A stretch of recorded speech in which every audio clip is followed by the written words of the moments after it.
Nakon više od 20 godina od završetka rata i gotovo 3 godine od podnošenja zahtjeva, žrtve ratne torture konačno su dočekale da poslanici u Republičkom parlamentu raspravljaju o zakonu koji ih štiti.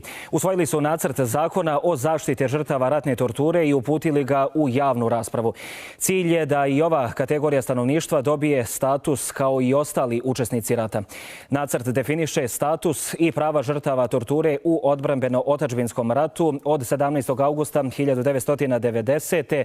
do 19. juna 1996. godine. Lica koja dobiju status žrtve torture imaće pravo na zdravstvenu zaštitu i osiguranje, biće oslobođena troškova participacije, administrativne i sudske takse, dobiće i pravo na banjsku rehabilitaciju, podsticaje za zapošljavanje i samozapošljavanje, posebnu psihološku podršku, socijalnu zaštitu i besplatnu pravnu pomoć. U praksi ratne torture se često pojavljuju kao svjedoci u krivičnim predmetima koji se odnose na ratne zločine, a da pritom nemaju priznat status žrtve po bilo kom propisu. Usvajanjem ovog zakona žrtve ratne torture imaće pravo i na mjesečnu naknadu od 120 do 300 maraka, za što će godišnje iz budžeta biti izdvojeno oko 1,6 miliona maraka. Moraju postojati dokazi i pravila. Mora biti mjesto zarobljavanja i boravka u doba torture, prijava zločinca, svjedočenje na sudu, izjave kod inspektora za ratne zločine, mjesto razmjene itd. Brojni dokazi se moraju dokazati da je neko bio žrtva torture, a ne na osnovu izmišljene priče.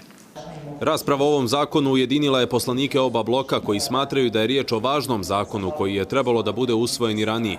Izražavam nadu da će u periodu i godinama koji su pred nama biti prostora za i povećanje ovih nadoknada.